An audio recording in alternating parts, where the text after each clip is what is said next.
Assalamualaikum warahmatullahi wabarakatuh. Pada kesempatan kali ini saya akan membahas tentang penyimpangan sosial. Halo, nama saya Dini Marhinda Maharani, NIM 2004-025457 dari kelas 2020B jurusan PMPKN Prodi S1 PPKN.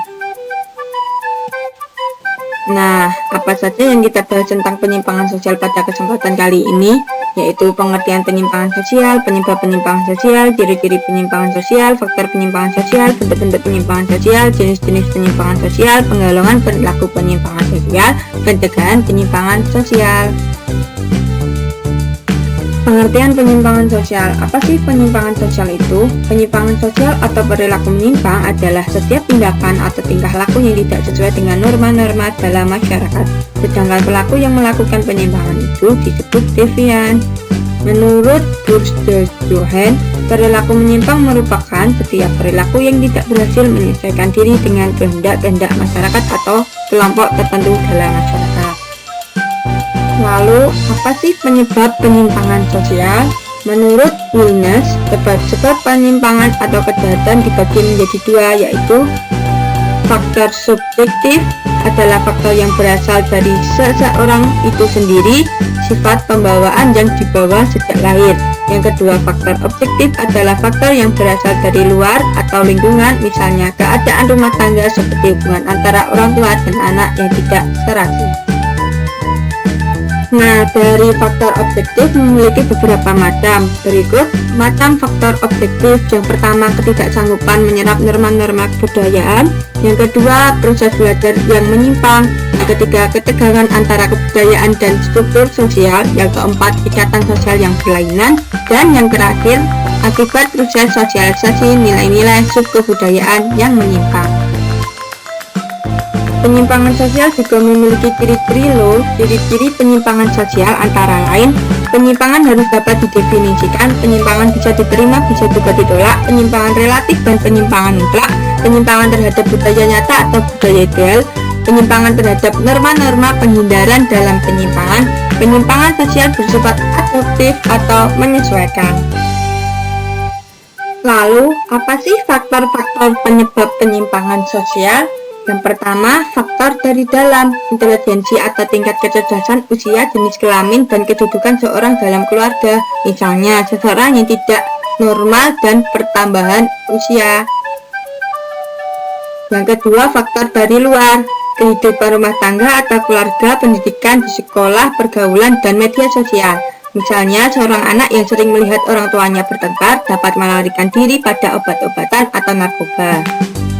Bentuk-bentuk penyimpangan sosial. Bentuk-bentuk penyimpangan sosial dibedakan menjadi dua, yaitu berdasarkan sifat dan berdasarkan pelakunya. Bentuk penyimpangan sosial berdasarkan sifat. Yang pertama, penyimpangan bersifat positif. Penyimpangan bersifat positif adalah penyimpangan yang mempunyai dampak positif terhadap sistem sosial karena mengandung unsur-unsur inovatif, kreatif, dan memperkaya wawasan seseorang. Misalnya, emansipasi wanita dalam kehidupan masyarakat yang memunculkan wanita karir. Yang kedua, penyimpangan bersifat negatif. Penyimpangan bersifat negatif adalah penyimpangan yang bertindak ke arah nilai-nilai sosial yang dianggap rendah dan selalu mengakibatkan hal yang buruk seperti pencurian, perampokan, pelacuran, dan pemerkosaan. Penyimpangan bersifat negatif dibagi menjadi dua, yaitu penyimpangan primer. Penyimpangan primer bersifat temporer dan tidak berulang-ulang, misalnya seorang siswa yang terlambat masuk sekolah karena ban sepeda bocor. Dan yang kedua, penyimpangan sekunder. Penyimpangan sekunder adalah perilaku menyimpang yang nyata dan seringkali terjadi sehingga berakibat cukup parah serta mengganggu orang lain. Misalnya, orang yang terbiasa minum minuman keras dan selalu pulang dalam keadaan mabuk. Selanjutnya, bentuk penyimpangan sosial berdasarkan pelakunya. Bentuk penyimpangan sosial berdasarkan pelakunya dibedakan menjadi tiga. Yang pertama, penyimpangan individual, misalnya pembandel dan pembangkang, pelanggar, perusuh atau penjahat. Yang terakhir, munafik. Yang kedua, penyimpangan kelompok, misalnya sekelompok orang menyelundupkan narkotika atau obat-obatan terlarang lainnya. Yang ketiga, penyimpangan campuran, misalnya remaja yang putus sekolah dan pengangguran yang frustasi dari kehidupan masyarakat. Dengan di bawah pimpinan seseorang tokoh, mereka mengelompokkan ke dalam organisasi rahasia yang menyimpang dari norma umum atau geng. Penggolongan perilaku menyimpang. Penggolongan perilaku menyimpang dibedakan menjadi 3. Yang pertama, tindakan non-konform, yaitu tindakan yang tidak sesuai dengan nilai-nilai atau norma-norma yang berlaku. Contohnya, mengenakan sandal jepit ke sekolah, meninggalkan jam-jam pelajaran, merokok di area larangan merokok, membuang sampah bukan pada tempatnya, dan sebagainya. Yang kedua, tindakan antisosial, yaitu tindakan yang melawan kebiasaan masyarakat atau kepentingan umum. Bentuk tindakan itu antara lain menarik diri dari pergaulan, tidak mau berteman, keinginan untuk bunuh diri, minum minuman keras, menggunakan narkotika, dan lain-lain. Yang ketiga, tindakan kriminal, yaitu tindakan yang nyata-nyata telah melanggar hukum tertulis dan mengancam jiwa atau keselamatan orang lain, misalnya pencurian, perampokan, pemerkosaan, pembunuhan, korupsi, dan lain-lain. Jenis-jenis penyimpangan sosial. Jenis-jenis penyimpangan sosial terdiri dari 4 jenis. Yang pertama, tawuran atau perkelahian antar pelajar. Yang kedua, penyalahgunaan narkotika, obat-obatan terlarang, dan minuman keras. Yang ketiga, hubungan seksual di luar nikah, pelacuran, dan HIV atau AIDS. Yang keempat, tindakan kriminal. Nah, lalu bagaimana pencegahan penyimpangan sosial? Pencegahan penyimpangan sosial dapat dilakukan yang pertama melalui keluarga, karena keluarga merupakan awal proses sosialisasi dan pembentukan kepribadian seorang anak. Dan yang kedua, melalui lingkungan tempat tinggal dan tempat permainan.